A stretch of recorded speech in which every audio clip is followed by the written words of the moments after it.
So guys all the best for your exam जो कि कल से है। आई होप आप उसमें अच्छा परफॉर्मेंस करो और अच्छे मार्क्स गेन करो।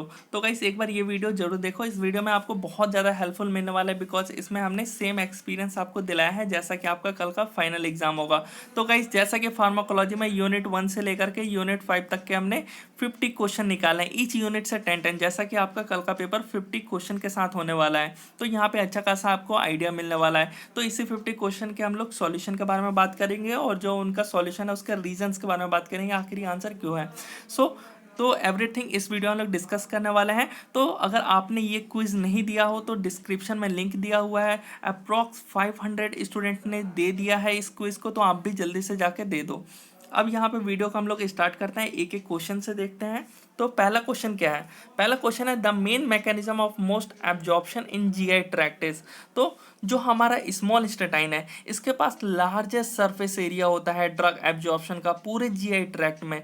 जो इसका मेम्ब्रेन होता है वो ज़्यादा परमिएबल होता है एज कम्पेयर टू स्टमक। तो गाइस इसका अगर हम लोग आंसर के बारे में बात करें तो इसका आंसर होगा पैसिव डिफ्यूजन। पैसिव डिफ्यूजन के थ्रू जो हमारा मॉलिक्यूल्स है वो किस अकॉर्डिंग में मूव करता है, तो कंसंट्रेशन ग्रेडियंट के, यानी हायर कंसंट्रेशन से लोअर कंसंट्रेशन की तरफ मूव करना। तो जो जितने भी मोस्ट ऑफ द ड्रग होते हैं वो पैसिव डिफ्यूजन के थ्रू मूव करते हैं। तो मूव करते हैं नेक्स्ट पे। सेकंड क्वेश्चन क्या है? What is implied by active transport, यानी एक्टिव ट्रांसपोर्ट से आप क्या समझते हो इनमें से। तो जो एक्टिव ट्रांसपोर्ट हमने पढ़ रखा है, एक्टिव ट्रांसपोर्ट में हमें क्या जरूरत पड़ता है, तो एटीपी का जरूरत पड़ता है, यानी इसमें एनर्जी का नीड होता है। तो इसमें कैसा मूवमेंट होता है, तो इसमें मूवमेंट होता है लो से हाई की तरफ, और लो से हाई की तरफ मूव करने के लिए एनर्जी की नीड होती है, यानी ये कंसंट्रेशन ग्रेडियंट के अगेंस्ट में मूव करता है। अगेंस्ट से क्या समझ में आता है? उल्टी तरफ।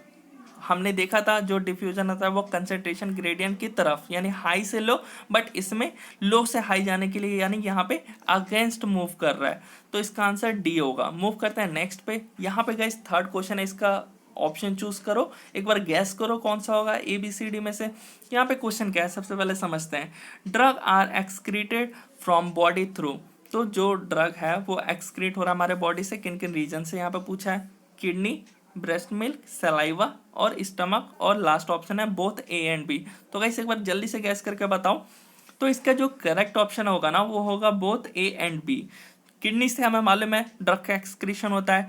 ब्रेस्ट मिल्क से कैसा होता है, सलाइवा से कैसा होता है, वो मैं आपको समझाता हूँ। जो सलाइवा होता है, जैसा कि आपने देखा ही होगा गाइस, बिटर टेस्ट हमें लगता है। जैसे ही हम टेस्ट करते हैं तो जो ड्रग है उसका बिटर टेस्ट लगता है हमारे माउथ में, जो पेशेंट ले रहा है उस मेडिसिन को। तो यही इंडिकेट करता है ड्रग का एक्सक्रीशन, जैसे कि कैफीन हो गया।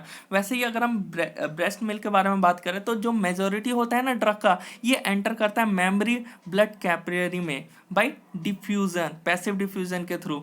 तो जो ड्रग एंटर कर देगा ना अगर एपिथेलियल सेल में, ब्रेस्ट टिश्यू के अंदर, तो जो ड्रग मॉलिक्यूल है वो एक्सक्रीटेड हो जाएगा किसमें, मिल्क में, जो फीमेल का है, बाई एक्टिव और पैसिव डिफ्यूजन। तो इस टाइप से एक्सक्रीशन होता है ब्रेस्ट मिल्क और सलाइवा और किडनी में। तो इसका आंसर होगा both A and B. Move करते हैं गाइस फोर्थ क्वेश्चन पे। यहाँ पे देखते हैं विच of the following is not true of the blood brain barrier. इनमें से कौन सा ब्लड ब्रेन बैरियर के बारे में सही नहीं है ये बताना है। तो पहला यहाँ पे जितने भी ऑप्शन है वन बाई वन देखते हैं। तो सबसे पहला है, यहाँ पे देख सकते हो गाइस, जो ब्लड ब्रेन बैरियर है इसमें टाइट जंक्शन होता है एंडोथेलियल सेल और ग्लियल सेल का। यस, ये तो करेक्ट है। और ये क्या करते हैं एंडोथेलियल सेल और ग्लियल टिश्यू, तो ये हेल्प करते हैं प्रोवाइड, यानी प्रोटेक्शन और सपोर्ट का काम करते हैं। सेकंड क्या है, it allow passage of lipid soluble drug into the brain. Yes, ये भी करेक्ट है, बिकॉज जो हाईली लिपिड सॉल्युबल ड्रग होता है वही तो एंटर कर पाते हैं हमारे बी यानी ब्लड ब्रेन बैरियर को क्रॉस कर पाते हैं, सीएनएस में एंटर कर पाते हैं। थर्ड वाला है it limit entry of highly ionised drug. Yes, highly ionised drug ही तो जाएंगे ब्रेन के अंदर। तो यहाँ पे जो करेक्ट ऑप्शन होगा वो हमारा होगा डी वाला, जो कि ट्रू नहीं है अबाउट ब्लड ब्रेन बैरियर के बारे में। It regulate passage of substance from brain into blood, brain से ब्लड में थोड़ी जाएगा। तो ऑप्शन इज डी। मूव करते हैं यहाँ पे फिफ्थ क्वेश्चन पे। फिफ्थ क्वेश्चन क्या है, what is true in relation to drug receptor, यानी ड्रग रिसेप्टर में इनमें से जो कौन सा ऑप्शन जो है वो आपका करेक्ट है। तो इसका जो करेक्ट ऑप्शन होगा गाइस एक बार बताओ, फिर हम लोग डिस्कस करते हैं कौन सा होगा ABCD में से। तो यहाँ पे सभी जो ड्रग होते हैं वो जरूरी नहीं है एक स्पेसिफिक रिसेप्टर से ही बाइंड करें, तो ए वाला जो है वो रॉन्ग हो गया।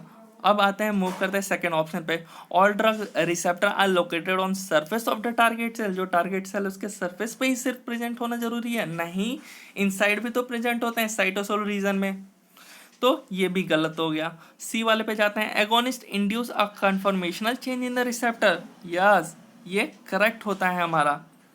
ये जब भी एगोनिस्ट जाकर के रिसेप्टर्स बाइंड होगा तो एक कन्फर्मेशनल चेंज ही तो लाएगा। और लास्ट में क्या है, partial agonist have low affinity for the receptor. नहीं, लो एफिनिटी क्यों होगा? जो पार्शियल एगोनिस्ट होता है, फुल एगोनिस्ट होता है, इनके पास ज़्यादा एफिनिटी होता है। तो करेक्ट ऑप्शन जो हमारा सी है। अब यहाँ पे सिक्स्थ क्वेश्चन पे आता है, for the calculation of the volume of distribution, यानी VD। हम लोग वॉल्यूम ऑफ डिस्ट्रीब्यूशन को शॉर्टकट में क्या बोलते हैं? VD बोलते हैं।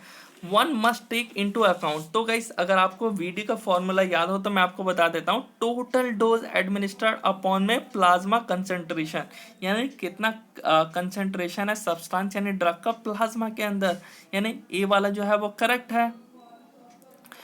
मूव करते हैं गाइस सेवेंथ वाले पे। अब यहाँ पे गाइस जल्दी से गैस करके इसका आंसर बताना मुझे। The distribution of drug into the central nervous system usually depends on. तो गाइस क्या होगा? ABCD, जल्दी से बताओ गाइस।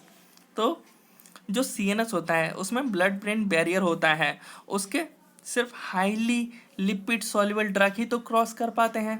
तो गाइस कौन सा करेक्ट ऑप्शन होगा इसका? तो B होगा। अभी थोड़ी देर पहले ही मैंने बताया। फिर एक और क्वेश्चन आया कि biological barrier include all except. हमें बायोलॉजिकल बैरियर के बारे में मालूम है, तो एक बार देख लेते हैं। सबसे पहले नीचे से स्टार्ट करते हैं। प्लेजेंटा, यस प्लेजेंटा बैरियर होता है। Capillary wall, yes. Cell membrane, yes. तो गाइस करेक्ट ऑप्शन कौन सा हुआ हमारा? रीनल ट्यूब्यूल, एक्सेप्ट बोला था ना। सेल मेम्ब्रेन जो होता है वो हमारा जो आपने देखा ही होगा गाइस, जो थ्रू पैसिव डिफ्यूजन के थ्रू जो ड्रग है वो मूव करते हैं थ्रू सेल मेम्ब्रेन, जो प्लाज्मा मेम्ब्रेन होता है उसी को तो बोलते हैं हम लोग। और कैपिलरीज वॉल और प्लेजेंटा बैरियर ये सब भी होते हैं, बट जो रेनल ट्यूब्यूल है यहाँ पे कोई बैरियर नहीं होता है। तो करेक्ट ऑप्शन हमारा वही होगा, ए। यहाँ पे नेक्स्ट है, following are the phase 1 reaction except. तो गाइस अगर आपको फेज 1 रिएक्शन अगर आपको मालूम हो तो आपको मालूम होगा उसके अंदर हमने क्या क्या पढ़ा था। ऑक्सीडेशन रिएक्शन पढ़ा था, जिसके अंदर जो कैटेलाइज करता था कौन एंजाइम करता था? तो माइक्रोजोमल वाला। और हाइड्रोलिटिक रिएक्शन को कौन कैटेलाइज करता था? नॉन माइक्रोजोमल, माइक्रोजोमल दोनों ही। और रिडक्टिव रिएक्शन भी हमने पढ़ा था जिसमें सिर्फ कैटेलाइज करता था नॉन माइक्रोजोमल। तो आई होप आपको ये मालूम होगा। तो इसका जो करेक्ट ऑप्शन होगा वो कौन सा होगा? एक्सेप्ट पूछा है ना, तो सल्फाइड रिएक्शन होगा। यहाँ पे 10th देखते हैं, what is the mechanism of drug excretion for skin excretion. तो जो ड्रग है वो स्किन एक्सक्रीशन का वो मैकेनिज्म पूछ रहा है, तो थ्रू इनमें से कौन सा होगा? तो गाइस मालूम है हमें, इसका भी बहुत सिंपल सा आंसर है। एक बार गाइस जल्दी से बताओ इसका आंसर कौन सा होगा? जो drug excreted through a skin in form of sweat, यानी स्वेट के फॉर्म में जो है वो हमें स्किन एक्सक्रीशन दिखता है। तो जो स्वेट आता है इसके थ्रू होता है, तो इसमें कौन सा होगा? तो इसका जो करेक्ट ऑप्शन होगा वो होगा सी, पैसिव डिफ्यूजन के थ्रू। अब यहाँ पे 11th क्वेश्चन क्या है? What is not a second messenger of ji protein couple receptor. तो जी प्रोटीन कपल रिसेप्टर में इनमें से कौन सा सेकेंडरी मैसेंजर नहीं है? नहीं है, वो कौन सा है? वो है PIP2। क्यों? जो PIP2 है वही तो जनरेट कर रहा था IP3 को, secondary messenger IP3 DAG pathway में, अगर आपको याद हो तो। और अगर मैं आपको और अच्छे से याद दिलाऊं तो जो PIP2 है ये जनरेट करता था IP3 और DAG दोनों को ही ये एक्टिवेट करने का काम करता था। किस में करने का काम करता था? तो IP3 DAG पाथवे में। जो IP3 है ना ये हमारा, ये रिलीज करवाता था कैल्शियम को, कहाँ से? तो एंडोप्लाज्मिक रेटिकुलम से।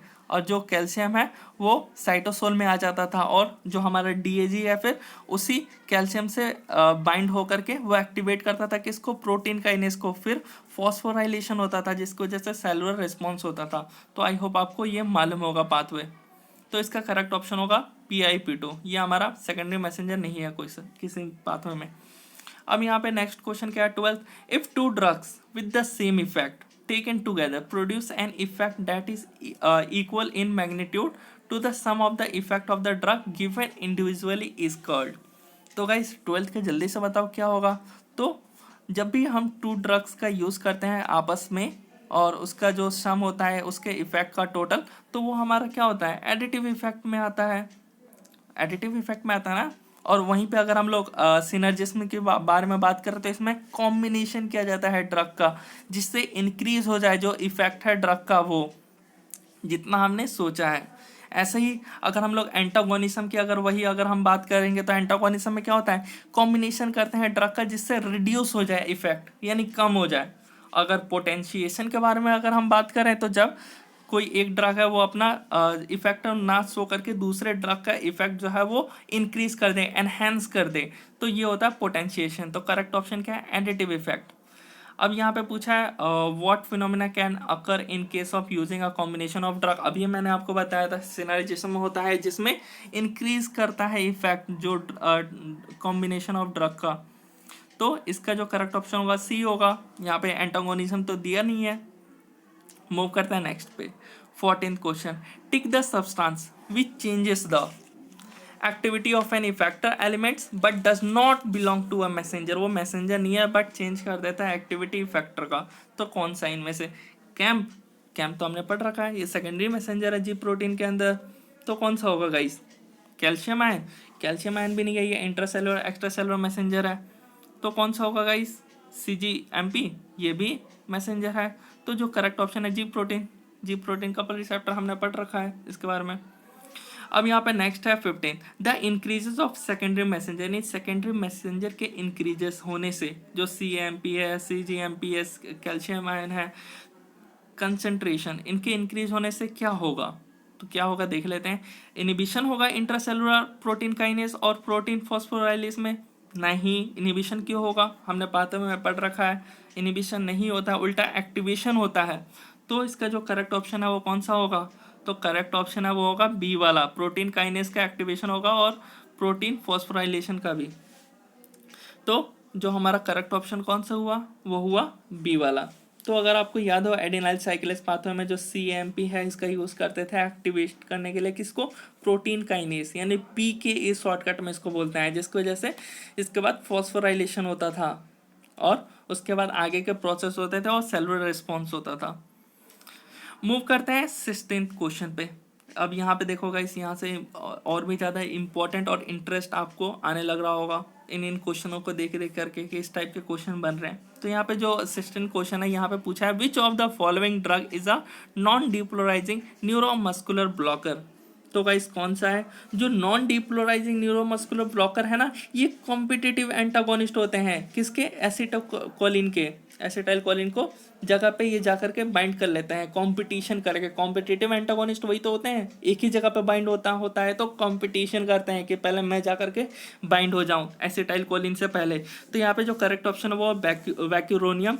अब ये काम क्या करते हैं, तो डायरेक्ट जाके निकोटिनिक जो रिसेप्टर होता है उस पर बाइंड कर लेते हैं और ये ब्लॉक कर देते हैं ACH यानी एसिटाइलकोलिन को, जिसकी वजह से जो मोटर एंड प्लेट है वो डिपोलराइज नहीं हो पाता और इसी वजह से मसल पैरालिसिस हो जाता है। तो ये आपको याद रखना पड़ेगा पूरा अच्छे से। अब यहाँ पे 17th हम देख लेते हैं। यहाँ पे दे रखा है neuromuscular blocking drug do not produce central acting because. तो क्यों नहीं भाई, तो बिकॉज जो रीज़न ये है कि they do not cross the blood brain barrier. क्यों, बिकॉज ये हाइड्रोफिलिक नेचर के ड्रग होते हैं और हाइड्रोफिलिक नेचर के ड्रग है तो CNS में कैसे एंटर करेंगे, ब्लड ब्रेन बैरियर को कैसे क्रॉस करेंगे। ब्लड ब्रेन बैरियर को तो ओनली लिपोफिलिक जो ड्रग्स होते हैं वही एंटर कर पाते हैं, बट ये जो ड्रग्स है वो हाइड्रोफिलिक नेचर के होते हैं। तो ए वाला जो है वो करेक्ट हुआ। अब यहाँ पे 18th हम देख रहे हैं। 18th में क्या पढ़ो question, which of the following is a centrally acting skeletal muscle relaxant. तो गाइस एक बार इसका आंसर बताओ जल्दी से, ABCD कौन सा होगा गाइस, उसके बाद हम लोग बताना स्टार्ट करते हैं इसका। तो इसका जो करेक्ट ऑप्शन होगा वो होगा A, कैरिसोप्रोडोल। तो हमें ये जाना है कि ये क्या है, ये मसल रिलैक्सर है जो ब्लॉक करता है पेन सेशन पेन का। भाई जो पेन हमें महसूस होता है बिटवीन नर्व और ब्रेन के बीच का, उसको ये स्टॉप करता है यानी ब्लॉक करता है। और इसके अलावा भी इसके और आंसर भी है, जैसा कि मिथोकार्बोमोल भी है, तो समटाइम्स अगर वो आ जाता, अगर कैरिसोप्रोडोल नहीं होता तो आप उस पर जा सकते थे। तो याद रखना है और भी ऑप्शंस, ये नहीं है कि बस एक ही आप याद करो। और मेनली इसका यूज़ किया जाता है पेन और इंजरी में। मूव करते हैं गाइस नेक्स्ट पे। यहाँ पे 19th क्वेश्चन क्या है, the following is a skeletal muscle relaxant that act as a central alpha 2 होगा, I think alpha 2 adrenergic agonist. तो अल्फा 2 एड्रेनर्जिक अगोनिस्ट का अगर आपको एग्जांपल मालूम हो, पीपीटी मैंने आपको प्रोवाइड किया हुआ था, उसके अंदर दे रखा था टीजानिडीन के बारे में। तो टीजानिडीन जो होता है वो अल्फा 2 एड्रेनर्जिक एगोनिस्ट होता है। और इसका यूज़ ये क्या करता है कि इसके पास प्रॉपर्टी होता है सेडेटिव और एनाल्जेसिक, और ये शॉर्टर ड्यूरेशन ऑफ एक्शन के लिए होता है, मेनली वर्क करता है। तो ये आपको याद रखना है। अब यहाँ पे 20 क्वेश्चन है, the local anaesthetic having a mild linkage differ from dose having extra linkage in that the a mild link local anaesthetic, यानी लोकल एनेस्थेटिक के बारे में बात हो रहा है। एक हो गया एक्स्ट्रा लिंक हो गया और एक हो गया अ माइल्ड लिंक हो गया। तो इसमें पूछा है कि जो अमाइड लिंक एनेस्थेटिक के बारे में बोल रहा है, तो अगर हम इसके बारे में डिफरेंस करें ना इन दोनों के बारे में, तो एक बार गाइस डिफरेंस करके देखते हैं अमाइड लिंक एनेस्थेटिक और एस्टर लिंक एनेस्थेटिक। तो सबसे पहले हम लोग डिस्कस कर लेते हैं अमाइड के बारे में। तो जो अमाइड लिंक एनेस्थेटिक होता है ना, ये इंटरमीडिएट एक्शन शो करते हैं, बट वहीं पे अगर एस्टर के बारे में बात करें तो ये शॉर्टर एक्शन प्रोवाइड करवाते हैं कम टाइम के लिए। तो इसके एग्जाम्पल के बारे में अगर बात करें अमाइड लिंक के बारे में, तो लीडोकेन हो गया, बुबीवाकेन हो गया, और ये सरफेस पे दिए जाते हैं, जैसे कि हमारे आई हो गया ना, आई इस पे दिया जाता है। और ये longer duration of action show करते हैं, और ये shorter duration of action show करते हैं, और ये हाइड्रोलाइज्ड हो जाते हैं बाय प्लाज्मा एस्ट्रेस। तो अब यहाँ पे ऑप्शन देखते हैं। फर्स्ट क्या है, जो हमारा अमाइड लिंक लोकल एनेस्थेटिक जो होते हैं वो आर नॉट सरफेस एनेस्थेटिक, नहीं सरफेस पे ही तो दिए जाते हैं आई पे, तो ये ऑप्शन हो गया गलत। Having a shorter duration of action, नहीं वो तो हमारे एस्टर वाले होते हैं। Are degraded in the plasma, ये भी एस्टर के बारे में हो गया कि वो डिग्रेड होते हैं। तो इसका जो करेक्ट ऑप्शन होगा वो do not show cross sensitivity with ester link local anaesthetic. अब मूव करते हैं नेक्स्ट वाले पे, जो कि है 21 में inhalation anaesthetic are, direct answer है आपका। ईथर भी आता है, हेलोथेन भी आता है, एनफ्लुरेन भी आता है, तो that means all of this. Simple सा क्वेश्चन था। गैसियस जनरल एनेस्थेटिक्स आर, ये भी डायरेक्ट है। अब यहाँ पे नाम से ही गैस पता चला है, नाइट्रस ऑक्साइड गैस है, तो गैसेस जनरल एनेस्थेटिक में आ गया। और हेलोथेन अभी थोड़ी देर पहले मैंने बताया था, ये इसमें नहीं आता, इनहेलेशनल में आता है वो। तो यहाँ पे बोथ ए एंड बी देख करके ये सब तुक्का आपको नहीं लगाना है, मेन आप अच्छे से पढ़ो ताकि आप अच्छे से क्वेश्चन को सॉल्व कर पाओ। और इन सब क्वेश्चनों में ज़्यादा टाइम नहीं लगाना है और ध्यान से क्वेश्चन पढ़ना है, समटाइम्स एक्सेप्ट आ जाए तो दिक्कत हो जाता है। यहाँ पे 23rd है, pharmacological effect of barbiturates are.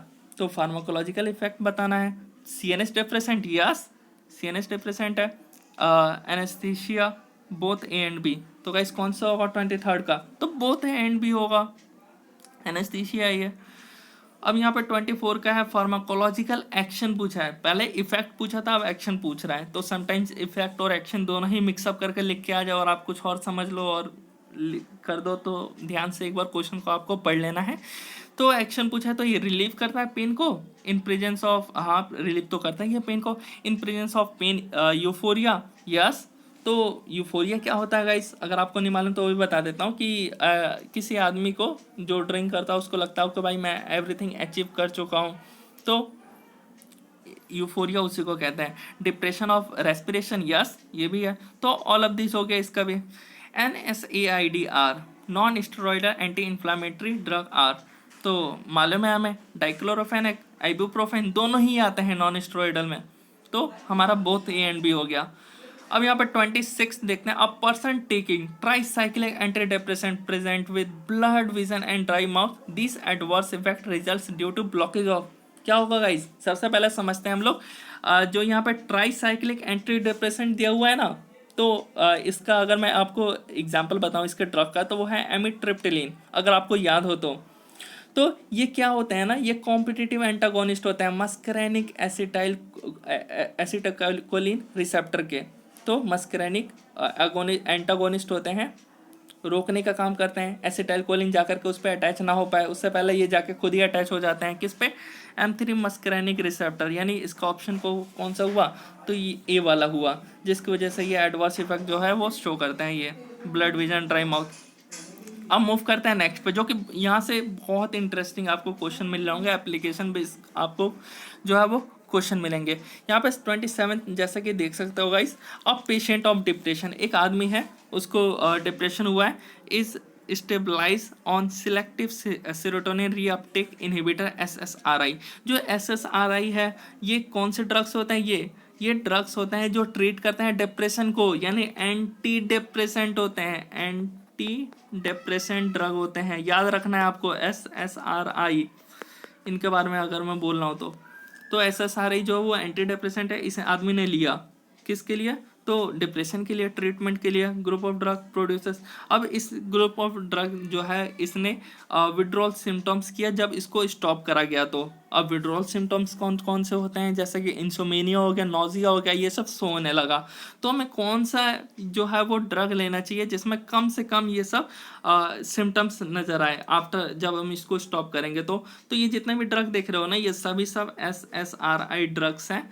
तो जिसमें जो फ्लुक्सेटिन जो होता है ये बहुत ही कम ये सब सिम्टम्स ये शो करता है जब अगर स्टॉप कर देते हो। तो मूव करते हैं गाइस नेक्स्ट पे, यहाँ पे 28 best agent for pre menstrual syndrome management is, यहाँ पे एजेंट पूछा है तो इसके लिए अब सबसे पहले हमें समझना होगा PMS कहते हैं इसको, प्री मेंस्ट्रुअल सिंड्रोम को। तो प्री मेंस्ट्रुअल सिंड्रोम आखिर क्या है, ये वैरायटी होता है सिम्टम्स का, जैसे कि टेंडर ब्रेस्ट हो गया, फूड क्रेविंग्स हो गया, इरिटेबिलिटी हो गया, डिप्रेशन हो गया, तो ये सब प्री मेंस्ट्रुअल सिंड्रोम है।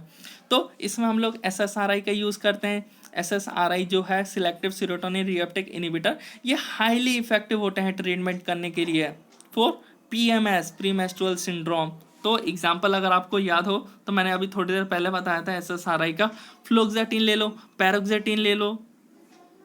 अब यहाँ पे 29 का देखते हैं, a female treatment for depression took a massive dose of amitriptyline. Amitriptyline अभी थोड़ी देर पहले मैंने बताया था एंटी डिप्रेशेंट होता है ये SSRI ड्रग। तो एक फीमेल ने, उसको डिप्रेशन हुआ किसी रीज़न की वजह से, कुछ भी रीज़न हो सकता है, तो उसको डिप्रेशन हुआ, तो उसने क्या किया, मैसिव डोज यानी ज़्यादा अमाउंट में ले लिया एमिट्रिप्टिलिन को, यानी एंटी डिप्रेशन को बहुत ज़्यादा अमाउंट में ले लिया फॉर सुसाइड, यानी मरने के लिए।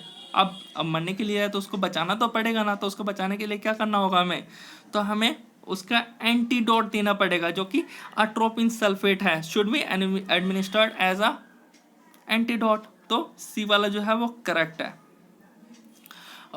मूव करते हैं नेक्स्ट क्वेश्चन पे, 30 वाला, विच of the following agent is not a serotonin and dopaminergic blocker. तो गाइस कौन सा इसका करेक्ट ऑप्शन होगा, तो इसका जो करेक्ट ऑप्शन होगा एक बार गैस करके बताओ गाइस, ABCD कौन सा करेक्ट होगा। तो इसका जो करेक्ट है वो है डॉक्सेपिन। डॉक्सेपिन क्यों होगा, क्योंकि डॉक्सेपिन जो है ये एंटी डिप्रेसेंट होता है, ड्रग है, और ये ट्रीटमेंट करता है मेजर डिप्रेसिव डिसऑर्डर को, जैसे एंजाइटी हो गया, इंसोमेनिया हो गया।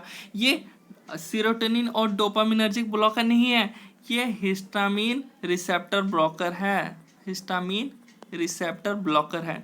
तो ऑप्शन ए इज करेक्ट। अब यहाँ पे 31 में क्या दिया हुआ है कि फेज 1 क्लिनिकल ट्रायल कंडक्ट्स इन, फेज 1 क्लिनिकल ट्रायल कंडक्ट्स होता है किसमें, तो 10 से 100 हेल्थी पर्सन में। इसको तो उतना ज़्यादा डीपली समझाने की जरूरत नहीं है, ये मालूम ही होगा आपको। अब यहाँ पे दे रखा है 32 क्वेश्चन क्या है, when a drug bind with enzyme and increase its activity is known as. तो 32 का क्या होगा, जब ड्रग बाइंड हो रहा है एंजाइम के साथ तो उसकी एक्टिविटी इंड्यूस हो रही है, मतलब इंक्रीज हो रही है, इसी इंड्यूस को ही हम क्या बोलते हैं, एंजाइम इंडक्शन। तो आई होप आपको समझ आ गया होगा।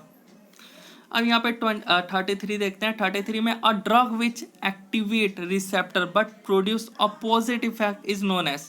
अपोजिट इफेक्ट किस में शो होगा, अगोनिस्ट में, एंटागोनिस्ट में, अगोनिस्ट में शो होता है, तो इनवर्स अगोनिस्ट में शो होगा, नॉट अगोनिस्ट में। तो ऑप्शन डी इज करेक्ट। अब यहाँ पे नेक्स्ट क्वेश्चन है 34, इसका गाइस जल्दी से आंसर बताना, बहुत ही सिंपल है, क्वेश्चन ध्यान से पढ़ोगे तो आंसर मिल जाएगा इसका। विच theory response is proportional to the rate of drug receptor formation is known as। तो कौन सा आंसर इस करेक्ट होगा 34 का, जल्दी से बताओ गाइस। तो यहाँ पे गाइस ध्यान से समझो 34 का क्वेश्चन क्या पूछा है। 34 में ये पूछा है कि जब ड्रग रिसेप्टर इंटरेक्शन में जितना ज़्यादा अच्छे से ये इंटरेक्ट करेंगे आपस में उतना ज़्यादा रिस्पॉन्स होगा, तो उसका रेट बताना है। तो नाम से ही पता चल रहा है रेट पूछ रहा है, तो रेट थ्योरी में ही दिया हुआ है। अब यहाँ पे 35th क्वेश्चन है, the therapeutic index of drug is a measure to its. किस लिए यूज़ किया जाता है? सेफ्टी के लिए। हमें मालूम है थेरेपेटिक इंडेक्स, आपने पढ़ा है गाइस कितनी बार। अब यहाँ पे जो इम्पोर्टेंट क्वेश्चन है यहाँ से फिर से स्टार्ट हो जाते हैं। थोड़े शॉर्ट बीच में शॉर्ट क्वेश्चन भी थे जो कि इजीली शॉर्टकट सॉल्व हो जा रहे थे। अब यहाँ पे देख लेते हैं 36 में, द को ट्रांसमीटर में serve as a following function. बताना है को ट्रांसमीटर। सबसे पहले को ट्रांसमीटर होता क्या है वो समझते हैं। तो गाइस आपको प्री साइनेप्टिक पोस्ट साइनेप्टिक का पहले मैं यहाँ पे थोड़ा बना देता हूँ। जैसे कि गाइस यहाँ पे देख सकते हैं, यहाँ पे अटैच होता है प्री सब पोस्ट में जो भी न्यूरोट्रांसमीटर रिलीज होते हैं। तो न्यूरोट्रांसमीटर रिलीज कहाँ से होते हैं? तो प्री वाले से होते हैं, जैसे कि हमारे एसिटाइलकोलिन हो गया, एड्रेनलिन हो गया, तो ये सब प्री से रिलीज होते हैं। तो यहीं पे कम मात्रा में को ट्रांसमीटर भी प्रेजेंट होते हैं जो कि रिलीज होते हैं। तो ये हो गया को ट्रांसमीटर के बारे में। अब यहाँ पे एक एक ऑप्शन में बताना है कि कौन सा करेक्ट है को ट्रांसमीटर के बारे में। तो पहला जो पॉइंट है वो है regulate the release of the primary transmitter from the nerve ending. Yes, ये करेक्ट है। सेकेंड वाला देखते हैं, alter post junction action of the primary transmitter. जब मतलब कि ये अटैच होता है, जब ये रिलीज होकर के अटैच होगा को ट्रांसमीटर, तो एक्टिविटी अल्टर करता है, मतलब इंक्रीज या डिक्रीज। तो ये भी करेक्ट हुआ। अब थर्ड वाला है itself act as alternative transmitter. तो समटाइम जो न्यूरो ट्रांसमीटर मेन वाला है जो एसिटाइलकोलिन इस टाइप के वो रिलीज नहीं होता है, तो समटाइम्स ये उनकी जगह पे आकर के सेम इफेक्ट शो कर देता है। तो all of this are correct. यहाँ पे 37 हम देखते हैं। 37 में दे रखा है डायरेक्ट आंसर इसका भी, cholinergic muscarinic receptor stimulate produce the following effect except. तो इसका आंसर क्या होगा गाइस? जल्दी से एक बार बता दो मुझे, एक बार जल्दी से बताओ कमेंट करके। तो option B is correct, rise in blood pressure.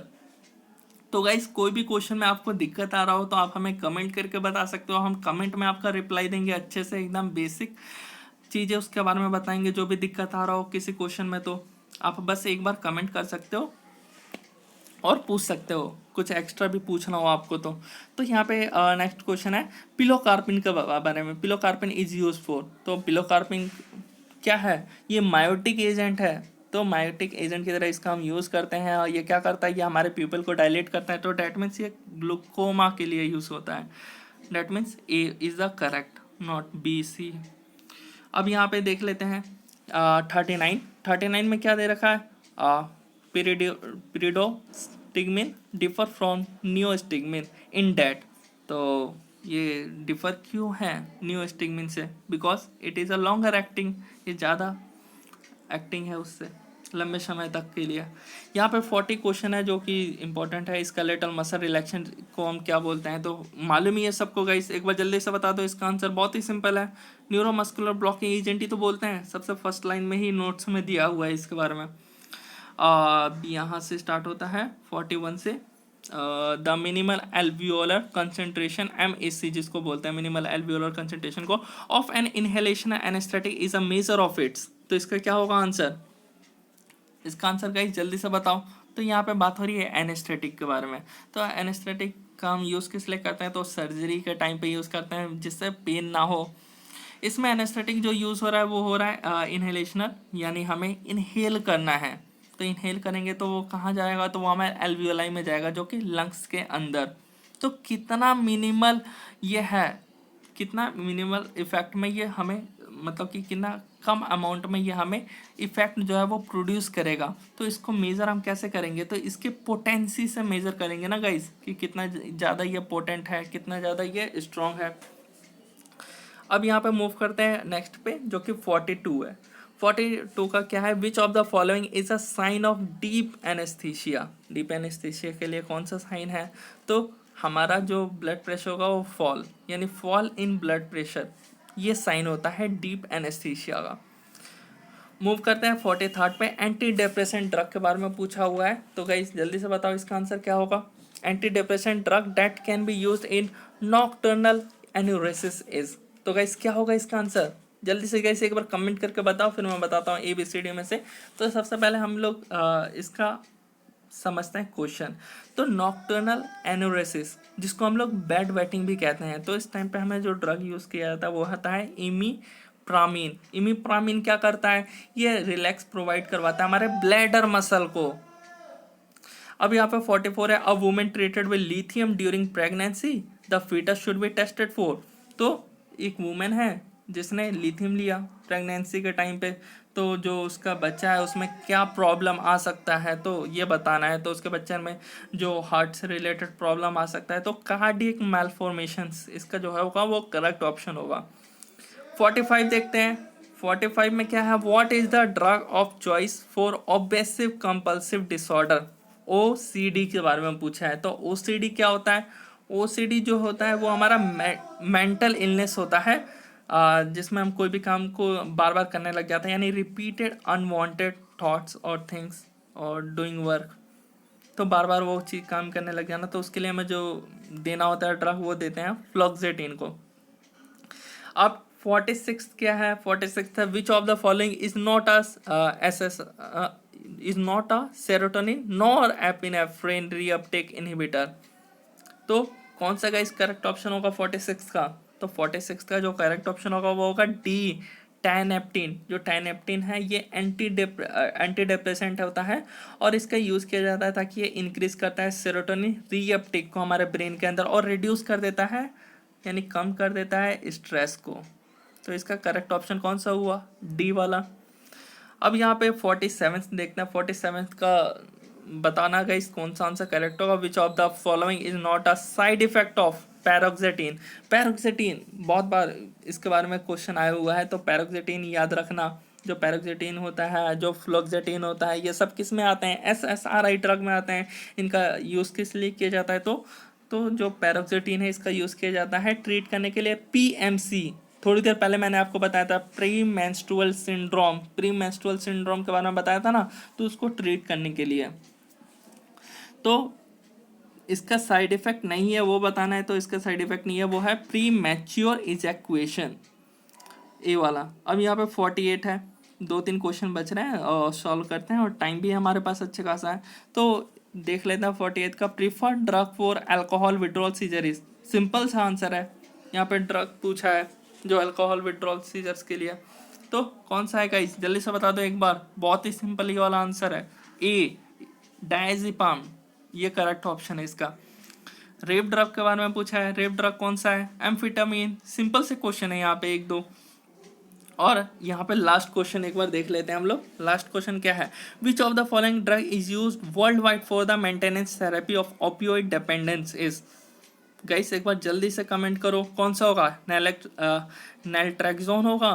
गलत, नैल्ट्रेक्सोन नहीं होगा, मीथाडोन जो होगा वो करेक्ट ऑप्शन होगा। तो गाइस यहाँ पे B is the correct option, और यहाँ पे हमने ये 50 क्वेश्चन सॉल्व कर दिए हैं। तो आई होप आपको गाइस वीडियो अच्छा लगा हो, और एक बार देख लेते हैं जो टॉप परफॉर्मेंस रहे हैं इन क्विज के, तो उनके बारे में एक बार देख लेते हैं। तो पहले मैं इसको सबमिट कर देता हूँ। सो आप भी जिन जिन स्टूडेंट ने नहीं दिया है तो एक बार जाके जल्दी से दे दो यहाँ पे क्विज। तो मैंने यहाँ पे गाइस देख सकते हो इजीली सबमिट कर दिया है, और कुछ सेकंड बाद यहाँ पे मुझे आ जाएंगे कि कितने मार्क्स आए। तो एक बार मैं आपको दिखा देता हूँ कि जो टॉप परफॉर्मेंस रहे हैं स्टूडेंट्स का उनके बारे में। सो गाइस ये तो हो गया कि मैंने अभी जो सॉल्व किया है ये वाला आ गया। तो देख सकते हो गाइस 50 क्वेश्चन में से 49 सॉल्व हुए हैं, यानी एक क्वेश्चन जो होगा वो स्किप हो गया होगा, और 196 मार्क्स है। तो मूव कर। सो गाइस ये देख सकते हो टॉप परफॉर्मेंस रहे हैं ये जिन जिन स्टूडेंट ने दिया था आज का क्विज। तो यहाँ पे जिसमें नाम देख सकते हो, प्रहलाद हो गया, या फिर अंकित कुमार हो गया, राठी हो गया, आश्रम और अश्वनी और वर्षा। तो इन सब के जो मार्क्स देख सकते हो 196 196 196, यानी ये जो 3 स्टूडेंट जो है ये टॉप स्कोरर रहे हैं इस क्विज के। तो गाइस यहाँ पे देख सकते हो और भी स्टूडेंट्स ने दिया, जैसे भारत हो गया, आशीष हो गया, एस प्रवीण हो गया, मोहित पाल हो गया, जिनके करीबन 184 आए हैं, यानी इन सब के जो पेपर है वो अच्छे गए हैं। तो गाइस यहाँ पे देख सकते हो टोटल 20 स्टूडेंट्स का यहाँ पे स्कोर जारी हुआ है। टॉप 20 स्टूडेंट्स ये रहे हैं, जिसमें सबसे कम 160 गिनी का रहा है, अदरवाइज सबके अच्छे मार्क्स आए हैं ये 20 स्टूडेंट्स का। तो अगर आपको भी ऐसे ही क्विज दोगे, प्रैक्टिस करोगे, तो आई होप आपके भी अच्छे मार्क्स आएंगे, आपके भी जो मार्क्स है वो इन्हेंस होंगे पहले से। तो गाइस मिलते हैं नेक्स्ट वीडियो में।